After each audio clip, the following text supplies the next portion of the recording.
السلام علیکم ورحمۃ اللہ. بیٹھ جاؤ.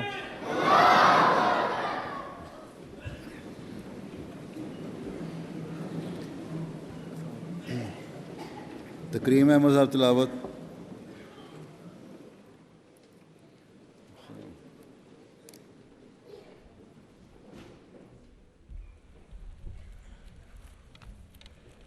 السلام علیکم پیارے حضور. وعلیکم السلام.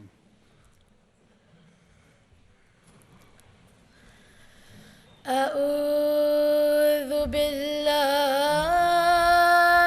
من الشیطان الرجیم.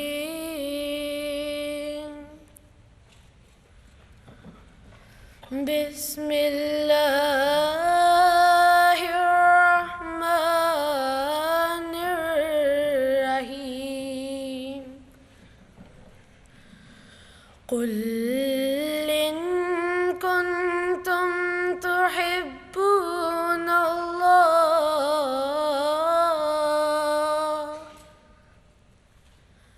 فاتبعوني يحببكم الله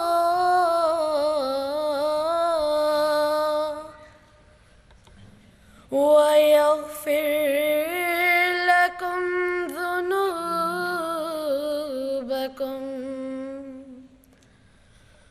والله غفور رحيم. قل أطيعوا الله والرسول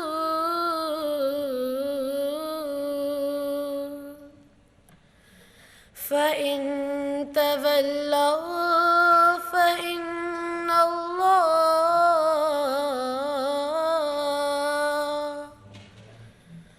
فإن الله لا يحب الكافرين. إن الله اصطفى آدم ونوحا وآل إبراهيم وآل عمران على العالمين ذرية بعدها من بعد والله سميع عليم. إذ قالت امرأة عمران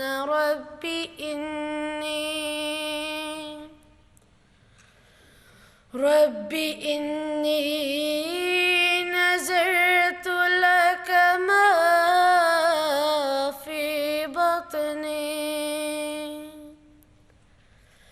في بطني محررا فتقبل مني إنك أنت السميع العليم. جزاک اللہ.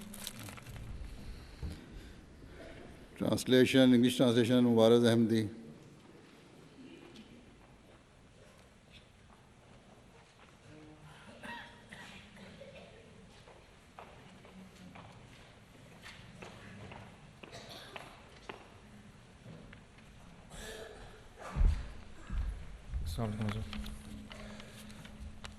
The verses that have just been recited are from Surah Al Imran, verses 32 to 36.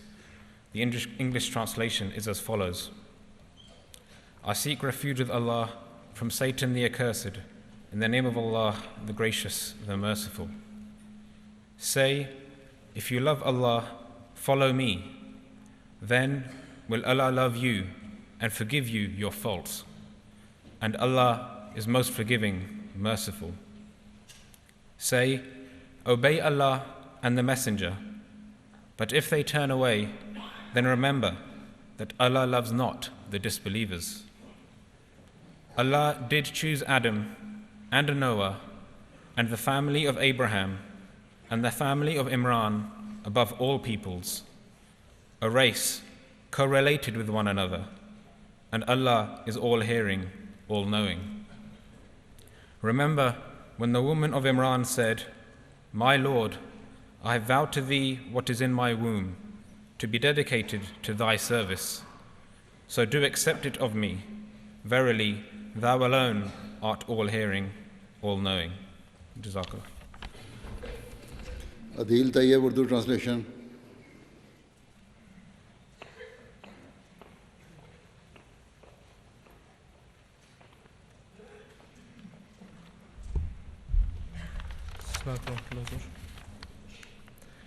ابھی آپ کے سامنے سورہ عمران کی آیات 32 تا 36 کی تلاوت کی گئی. اب ان آیات کا اردو ترجمہ بیان فرمودہ حضرت خلیفۃ المسیح رابع رحم اللہ پیش خدمت ہے.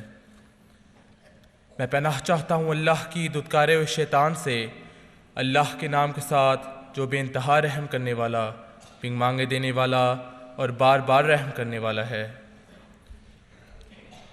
تو کہہ دے اگر تم اللہ سے محبت کرتے ہو تو میری پیروی کرو، اللہ تم سے محبت کرے گا اور تمہارے گناہ بخش دے گا، اور اللہ بہت بخشنے والا اور بار بار رحم کرنے والا ہے. تو کہہ دے اللہ کی اطاعت کرو اور رسول کی، بس اگر وہ پھر جائیں تو یقیناً اللہ کافروں کو پسند نہیں کرتا. یقیناً اللہ نے آدم اور نوح اور آل ابراہیم اور آل عمران کو سب جہانوں کے مقابل چن لیا. ان میں سے بعض کی ذریت میں سے ہیں، اور اللہ بہت سننے والا اور دائمی علم رکھنے والا ہے. جب عمران کی ایک عورت نے کہا، اے میرے رب، جو کچھ بھی میرے پیٹ میں ہے یقیناً وہ میں تیری نذر کر دیا دنیا کے جمیلوں سے آزاد کرتے ہوئے، بس تو مجھ سے قبول کر لے، یقیناً تو ہی بہت سننے والا اور بہت جاننے والا ہے. متعارف احمد نظم.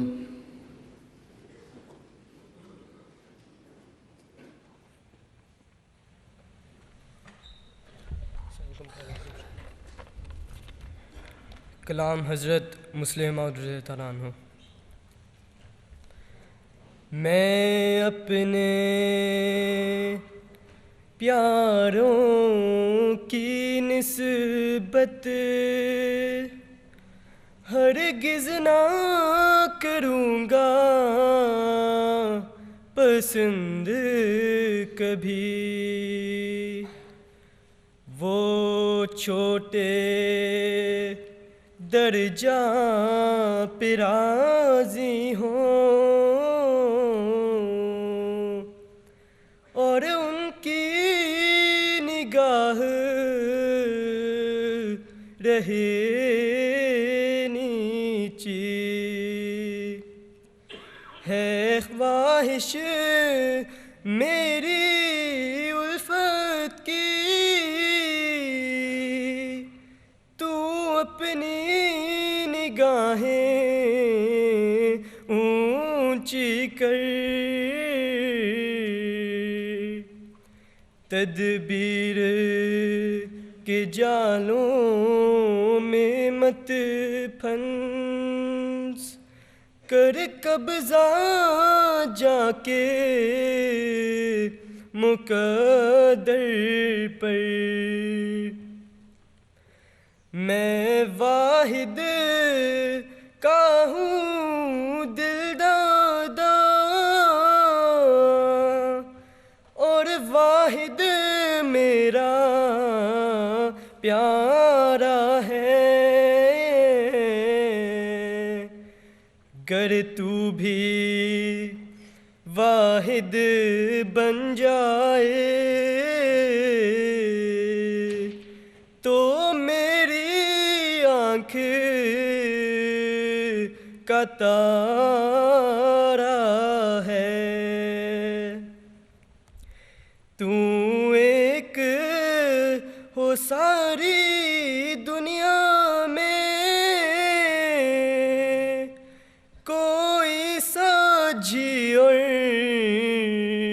शरीक न हो तू सब दुनिया को दे लेकिन खुद तेरे हाथ में भीख न हो मैं अपने प्यारों की निस्बत हरगिज़ ना करूँगा पसंद कभी वो छोटे दर्जा पे राज़ी हों और उनकी निगाह रहे नीची वो छोटे दर्जा पे राज़ी हों और उनकी निगाह रहे नीची इज्तिमा रिपोर्ट सेक्रेटरी वक्फ-ए-नौ साहब।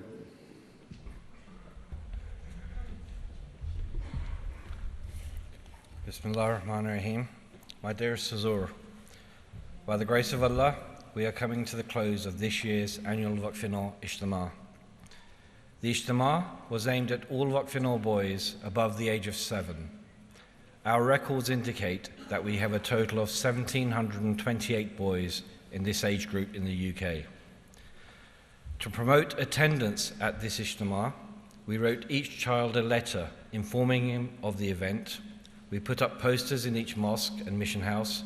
We handed out leaflets at various locations after Jummah prayers, and we initiated a calling campaign to act as a reminder. Hazrat, we made over 1,706 calls to Waqf-e-nau. From these, 988 boys confirmed that they would attend today, 209 apologized, and we left messages for a further 386. By the grace of Allah, the registered attendance today is a total of 1,184 Waqf-e-nau boys, which is 68.5% of our tajneed. This compares to a registered tajneed of 1,009 for the 2014 Ijtema, an increase of 175 boys. In the over 15 age group, Hazrat, we have a tajneed in the UK of 842, of which 479 attended today, which is 57%. We also this year invited parents to our Ijtema, the fathers to this Ijtema, and I'm glad to say that 382 parents also attended today's function, giving a total attendance of 1,615.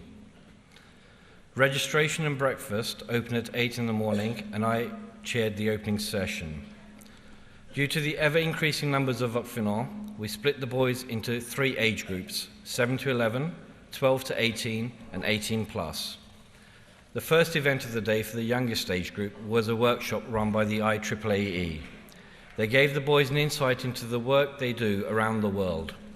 There were 5 wide-ranging presentations, from water for life to mechanical engineering. My thanks go to the team for putting so much effort into the presentations. We then had a focus talk by Rehan Shaheen Saab on the work that is being done by the Jamaat and Humanity First to combat Ebola in Africa. This was followed by a presentation by Jamia. The Jamia presentation focused on the history of Jamia, Jamias around the world, and a day in the life of a Jamia student. This presentation was given by Daniel Saab, a third-year student at Jamia. Following on from the Jamia presentation, the youngest age group was treated to a brief demonstration on Taekwondo. We added an element of sport into the program for the younger children to demonstrate that a true Waqf-e-nau has a well-rounded personality and that attention to physical health is also important alongside both religious and academic education. The 12 to 18 age group started with the presentation from the IEEE, followed by their national Waqf-e-nau exam, and a short presentation from Jamia by Mustafa Siddiqui Saab that covered in detail the processes and requirements for gaining entry to this excellent institution. We are finding that more and more boys are expressing an interest in Jamia, so we hope a session on the process and requirements will prove useful in the coming years. This talk was followed by an equivalent talk on how to gain entry into a university course in medicine by Hasham Sahib, a current Waqf-e-nau medical student. We asked him to present the challenges faced in gaining a medical university place and outline the steps that will enable a successful application. The 18+ age group started the day with a presentation on Nizam-e-Jamaat. Humayun Uppal Sahib gave an informative and detailed presentation on the history, structure, and operations of the Nizam. This theme is one that we have been focusing on for the last couple of years. Amir Saab instructed us some time ago to ensure that all Waqf-e-nau are made fully aware of the Nizam, as ultimately we hope that the vast majority of them will be working within it. The boys were also addressed by the Santo Tijarat and the Tabligh national departments, who outlined their work and also highlighted the volunteer opportunities that exist within these departments. This was followed by Zohar Namaz and lunch. Following lunch, the 7 to 11 age group had the exam, while the 12 to 18 group had a taekwondo demonstration. The eldest age group were joined by the Waqf-e-nau fathers, and they were addressed by Imam Saab on their responsibilities. This was then followed by a question and answer session by Dr. Shamim Saab. Amir Saab wrapped up the final session before Asr Namaz. Hazur, I would like to take this opportunity to convey the thanks of the Waqf-e-nau department to Amir Saab and the members of the UK Majlis Amla for their help in the organisation of this Ijtema. We were greatly assisted by the General Secretary's department, Mirza Rashid Saab, Hassan Saab and the Ziyafat teams, Safdar Ali Saab and Islami Basri team, and Zahir Saab along with the management team of Battle for Thor and other national secretaries. We also owe a debt of gratitude to Southern Majlis Khuddam Ahmadiyya for the support provided. As well, we also owe a special thanks to Principal Jamia for his continuing invaluable support of this department. He again provided the team that takes and marks the exam, as well as providing support in every area of running this Ijtema. But most of all, Hazur, we would like to convey our most sincerest thanks to you for your continued prayers for Waqf-e-nau. Ameen.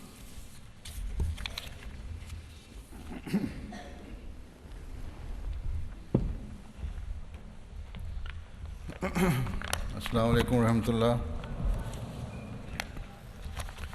أشهد أن لا إله إلا الله وحده لا شريك له وأشهد أن محمدا عبده ورسوله أما بعد فأعوذ بالله من الشيطان الرجيم بسم الله الرحمن الرحيم الحمد لله رب العالمين الرحمن الرحيم مالك يوم الدين إياك نعبد وإياك نستعين اهدنا الصراط المستقيم صراط الذين أنعمت عليهم غير المغضوب عليهم ولا الضالين.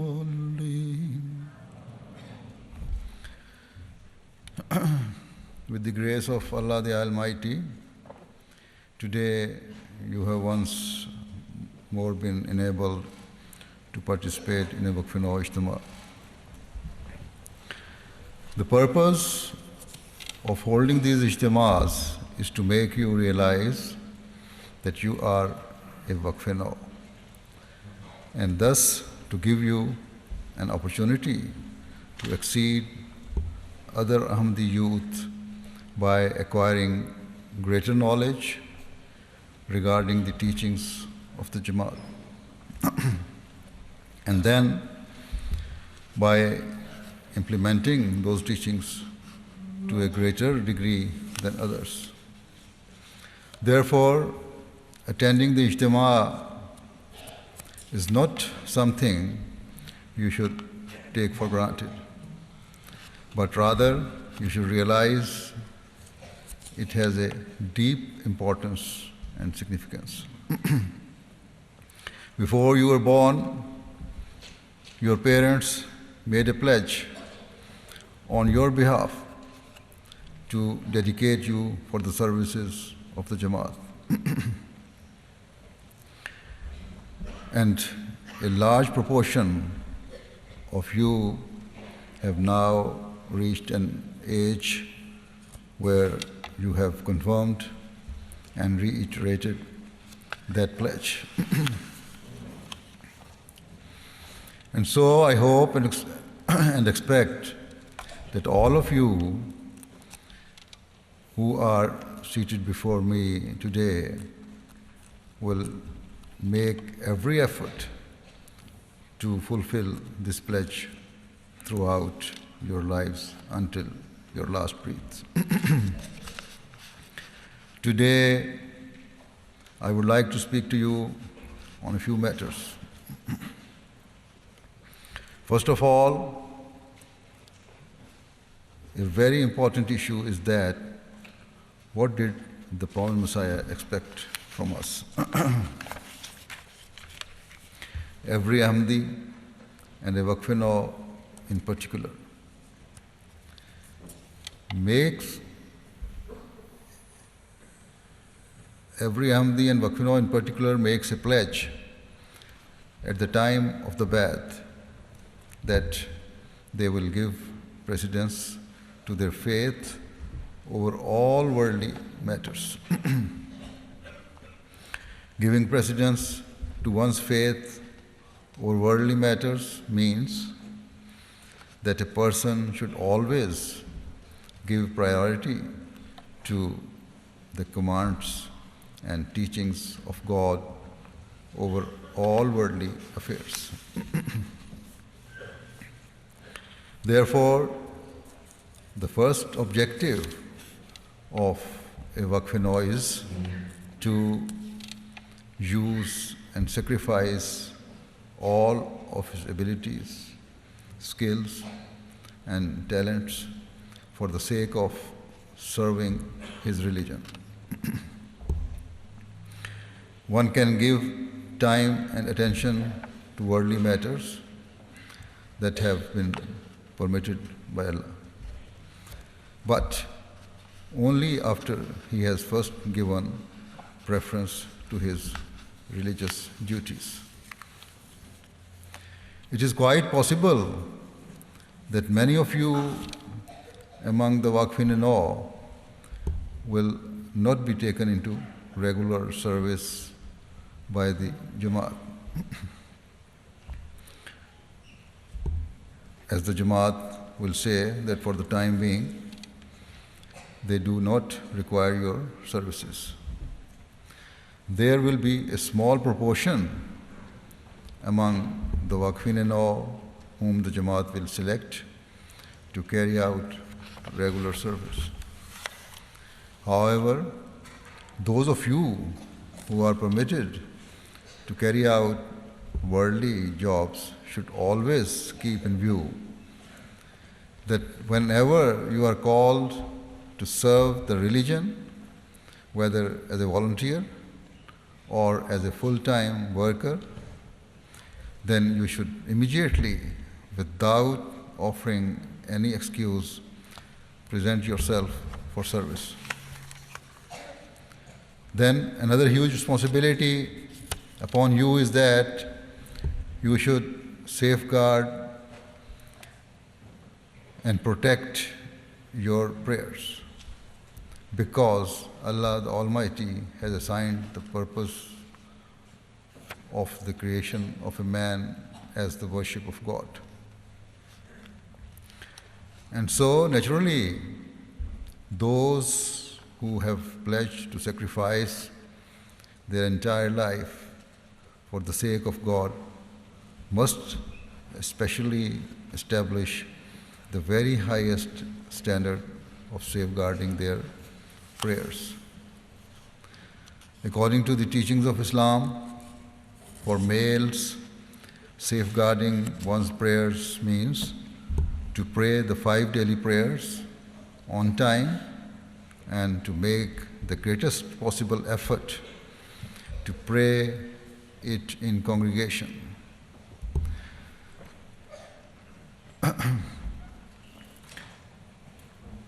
As has been commanded by Allah the Almighty for believers.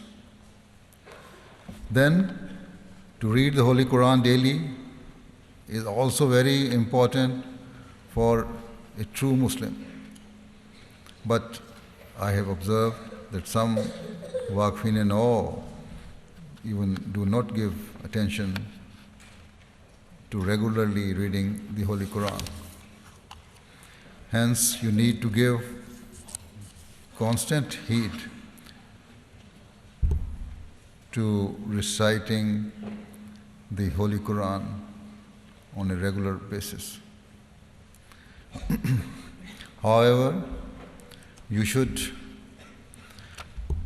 not just read the Arabic text, but rather you should also study and learn the translation so that you become familiar with the commands of Allah and then can strive to lead your lives in accordance with them.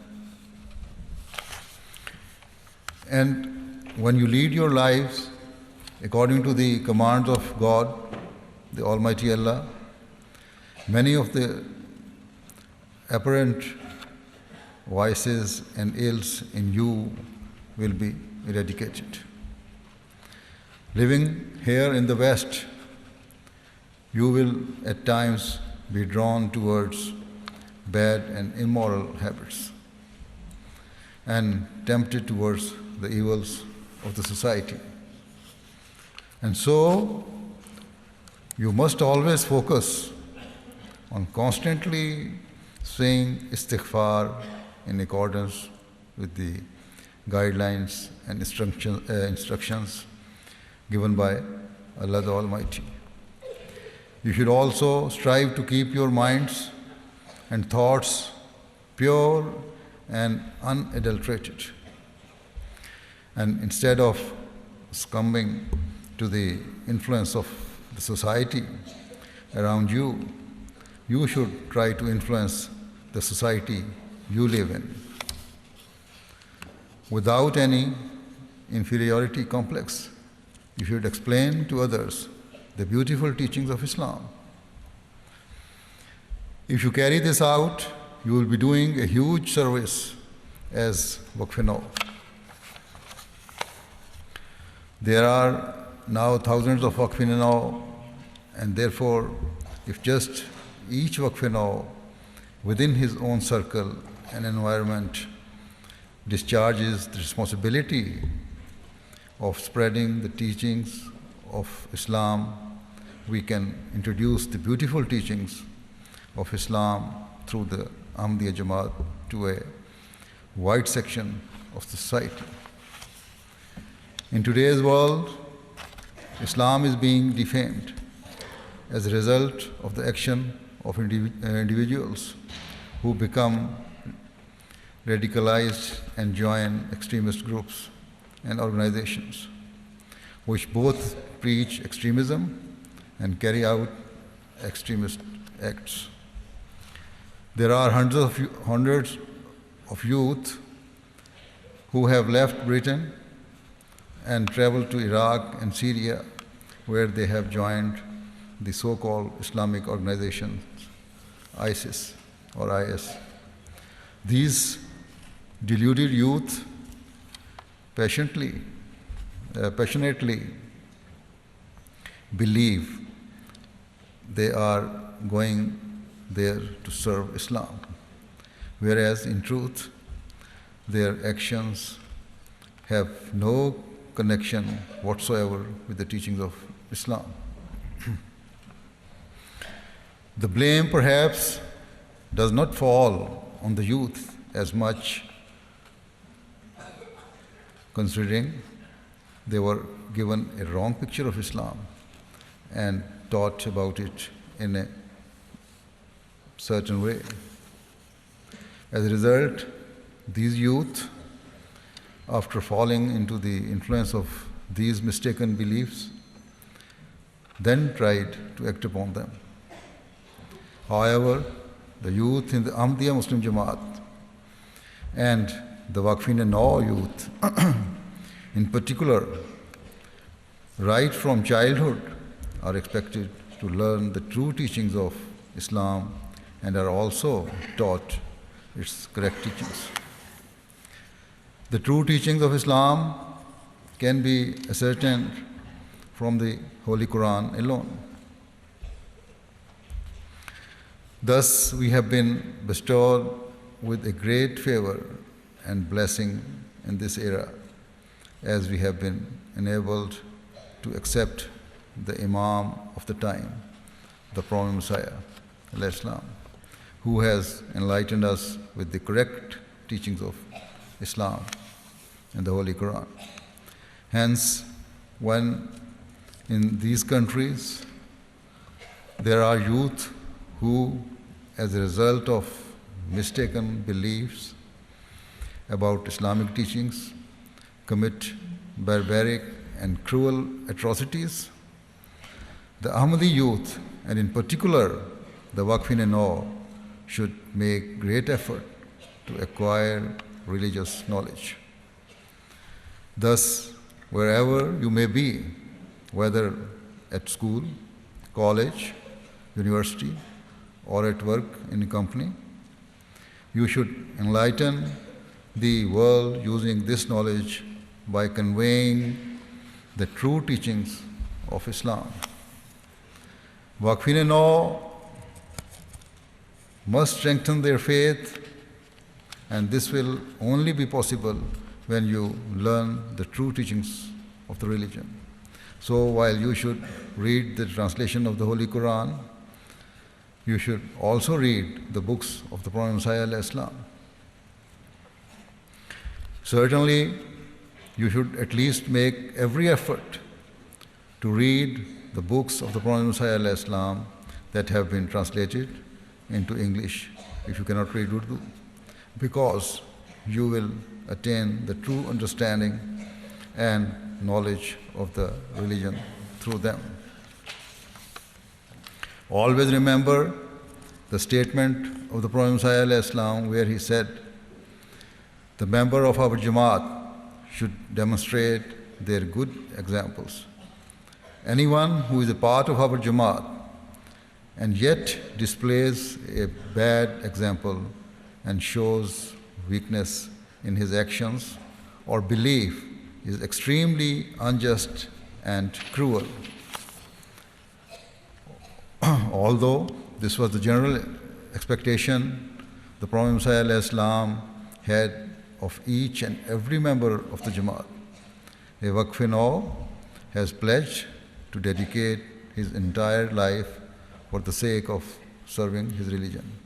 And so, a Waqf-e-nau should take special care not to show any weakness in his belief or actions, through which other Ahmadis or even non-Ahmadis may falter, stumble, or be misled. You should have a strong and unwavering belief that the Holy Prophet ﷺ is the Khatam al-Nabiyyin, the seal of all the prophets. You should have complete belief that the Holy Quran is the final law-bearing book. And you should have firm faith and complete conviction that the Prophet Messiah Islam was indeed sent by Allah the Almighty in accordance with the prophecy of the Holy Prophet sallallahu alaihi wasallam, and that he is the Messiah and Mahdi who was foretold to appear in this era. And his rank and status according to the prophecy of the Holy Prophet is of a prophet.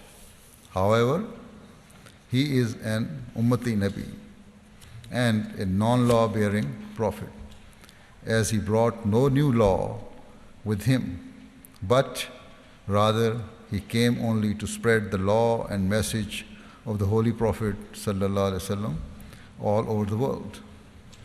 You should also have complete belief in the fact that Allah the Almighty has provided the means and resources in this era, the era of the Prophet Messiah alayhi salam, to complete the propagation of Islam. At the time of the Holy Prophet sallallahu alaihi wasallam, the law had reached its perfection, and thus he was the Khatamun Nabi, the seal of all the prophets. However, the means to spread the message to all parts of the world had not yet appeared, such as the media and other forms of spreading the message. At the time of the Prophet Messiah alayhi salam, in accordance with the promises of Allah the Almighty, the means and resources became available, such as the media, television, press, and so on, which provided the platform for the message of Islam to reach from one corner of the world to the other. With the grace of Allah the Almighty, today the Ahmadiyya Jamaat also has been given these means by Allah Ta'ala to spread Islam's teachings to the world. Thus, it is the duty of every member of the Jamaat, whichever part of the world they live in, to make full and proper use of these modern means and resources.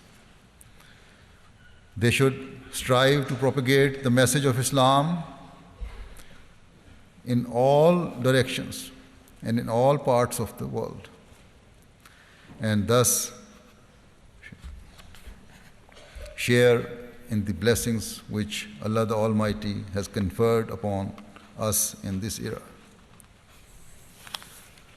Further, you should also have absolute belief and conviction that after the demise of the Prophet Messiah alayhi salam, in accordance with his prophecies and the prophecies of the Holy Prophet sallallahu alaihi wasallam, the real and true system of Khilafat has been established, which you must obey and follow fully.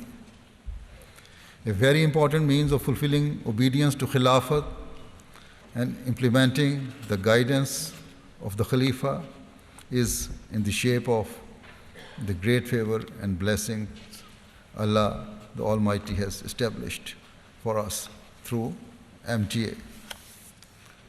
Therefore, through MTA, you should make every possible effort to regularly listen to my sermon wherever you may be, whether through the TV, computer, laptop, or mobile phone.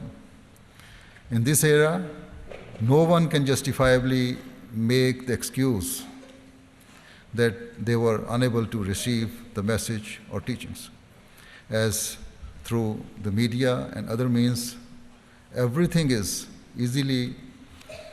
now easily and readily available to us at the click of a button.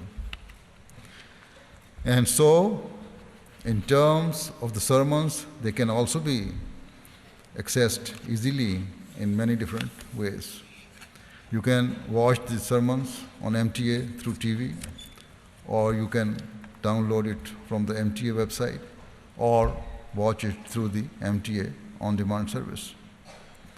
There are also other programs on MTA which are important for you to watch, as they will enhance your religious knowledge and will also be a source of strengthening your bond with Khilafat. Another means of increasing your religious knowledge is also through the Al-Islam website, where a wide range of material is available. And so, as you have reached a mature age, you should connect yourselves as much possible to all those various resources and means.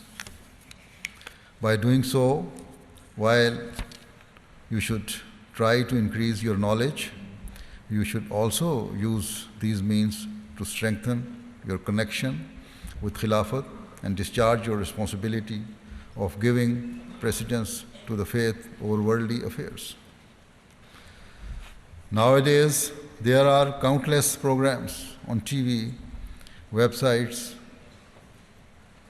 on the internet, or other things which draw a person's interest and attract his attention.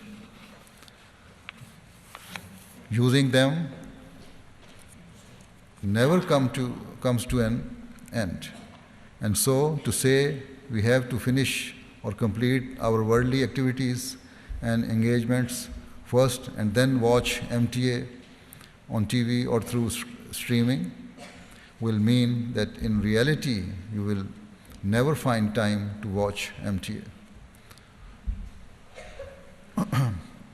In order to discharge your responsibilities by benefiting from those means and resources that will enhance your religious knowledge, you will have to give precedence to your religion and faith over world programs, over world programs and activities. Also remember that Hazrat Muslim Maud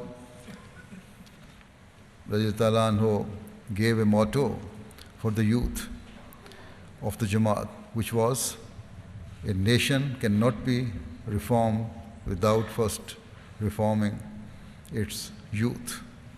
Although every Ahmadi Khadim should keep this motto in view at all times, a Waqf-e-nau youth should give far greater attention to this than others. Because you are those who, as I have said, have presented yourselves to serve the religion. So whether you are a regular and full-time Jamaat worker or not, as a Waqf-e-nau, you are responsible to elevate the level of your self-reformation to such a degree that each of you feels that your standard of reformation and your every action is the means of the progress of the Jamaat and the progress of your nation. This reformation can only occur, as I have said, when you understand the true teachings of Islam. When you strengthen your faith and belief, and when you strive to perform your every action and lead your lives according to the teachings of Islam. Always remember that the non-Ahmadi Muslim youngsters who mistakenly believe that to reform the world they have to establish an Islamic government and give up their lives joining jihadi groups, can in this way neither benefit the world nor reform themselves. And also they will fail in trying to establish the honor and good reputation of Islam. To establish Islam's good name and reputation, the only principle that will succeed and avail is that which Allah guided the Imam of the time regarding which, in light of the teachings of the Holy Quran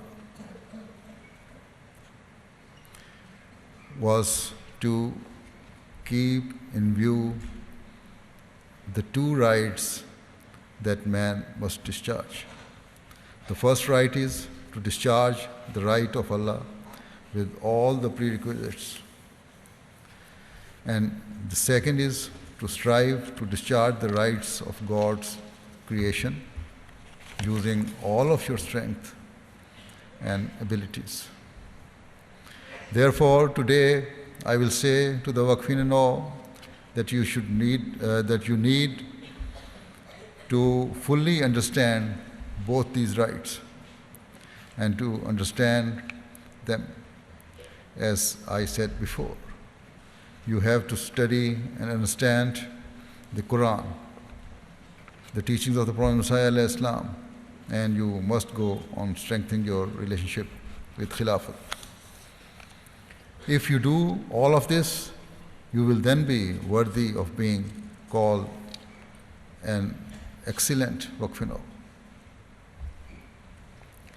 Then, wherever in the world you are, whichever company or job you may be working in, you will be known as a true Waqf-e-nau and will be demonstrating Islam's true image to others.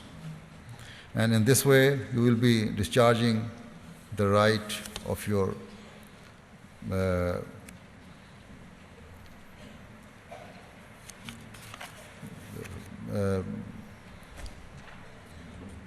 religion, your community, your people. And in this way, you will be discharging the right of your Waqf. The Waqf-e-nau who are studying at school in lower year should also always remember this.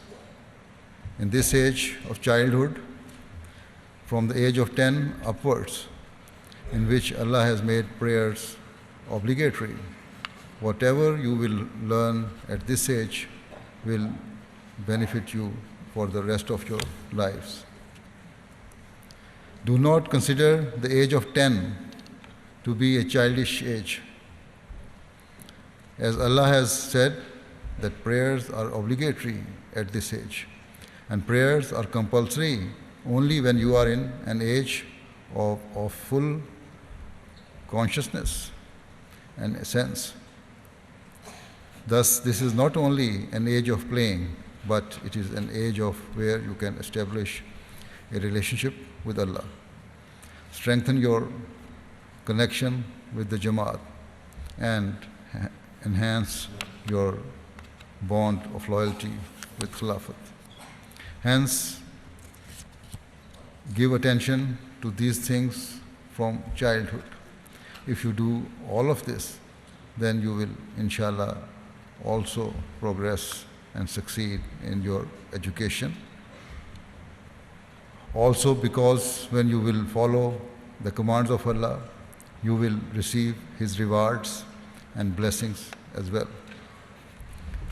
Similarly, you should also act upon the good and pious advice given to you by your parents, which will help connect you with your religion to the greatest degree possible and will also help to improve your life. Waqf-e-nau should also remember that by just being a member of the Waqf-e-nau scheme alone does not give you any exceptional honor. A Waqf-e-nau should show utmost humility and never look down upon his younger brothers and sisters or other members of the Jamaat. Rather, you should be respectful towards everyone and be grateful to God that you are part of Waqf-e-nau. You should give heed more than others to serving your parents and your brothers and sisters. In this way, always remember that you must try to regulate your lives. When you return from school, you should avoid immediately sitting in front of the TV. Rather, you should set aside some time for playing and for sports, for school homework, and also for studying. If you regularly act upon all of these things, then as you grow older, your lives will continue to improve, and all of this will prove to be a source of benefit. May Allah enable all of you to act upon all of this. Ameen. Now join me in silent prayer.